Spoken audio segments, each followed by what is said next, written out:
پیارے آقا علیہ السلام نے فرمایا ایک بندے کے انتقال کا وقت تھا، اس کے 3 دوست تھے۔ اس نے ایک کو بلایا اور کہا کہ تم میرا انتقال کا وقت ہے، تم میرے ساتھ کب تک رہو گے؟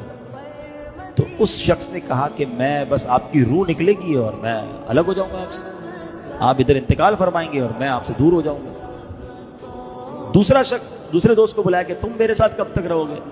تو کہا جب آپ کی روح نکلے گی تو میں آپ کے ساتھ قبرستان تک چلوں گا اور آپ کو قبر میں دفنا کے پھر میں واپس آ جاؤں گا، آپ کے راستے الگ میرے راستے الگ۔ تیسرا دوست تھا، اس کو بلایا اس مرنے والے شخص نے کہ تم میرے ساتھ کیا کرو گے؟ میرا انتقال کا وقت قریب ہے۔ کہا میں تو آپ کے ساتھ قبر کے اندر بھی جاؤں گا اور قبر میں آپ کو راحت پہنچاؤں گا، آپ کو عذاب آنے لگا تو میں روک بنوں گا۔ اب نبی پاک علیہ السلام نے فرمایا بتاؤ کون سا بندہ دوست اچھا ہے جو مرنے کے بعد قبر میں بھی کام آئے؟ نبی پاک نے فرمایا پہلا وہ شخص یا پہلا وہ دوست جو مرتے ہی تعلق ختم کر دے گا، وہ پتہ ہے کیا ہے؟ فرمایا تمہارا مال۔ دوسرا دوست جو قبرستان تک تو ساتھ آئے گا، فرمایا وہ تمہارے گھر والے ہیں، غسل، تدفین، جنازہ اس میں شرکت کر لیں گے، کچھ دیر تک تمہارا، کچھ دنوں تک تمہارا ذکر کر لیں گے، مگر پھر وہ بھی زندگی میں مصروف ہو جائیں گے۔ کسی اور کی بات کیوں کرتے ہو؟ اپنی کر لیتے ہیں نا، کسی اور کو چھوڑو۔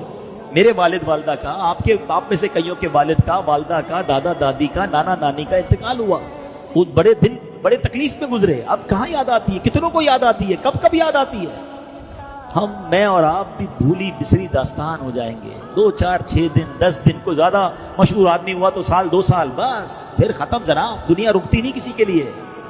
فرمایا دوسرا دوست، کہا وہ تمہارے گھر والے ہیں، اور نبی پاک نے فرمایا وہ تیسرا دوست جو تمہارے ساتھ قبر میں بھی جائے گا نا، تمہیں عذاب سے بچائے گا، وہ تمہارے اعمال ہیں۔ کیا خوبصورت مثال کے ذریعے بات سمجھائی ہے۔ بتاؤ، فکر اب 3 چیزیں نا، پیسہ، فیملی اور اعمال، تینوں میں سے امپورٹنس کس کو دینی چاہیے؟ سچ بتاؤ۔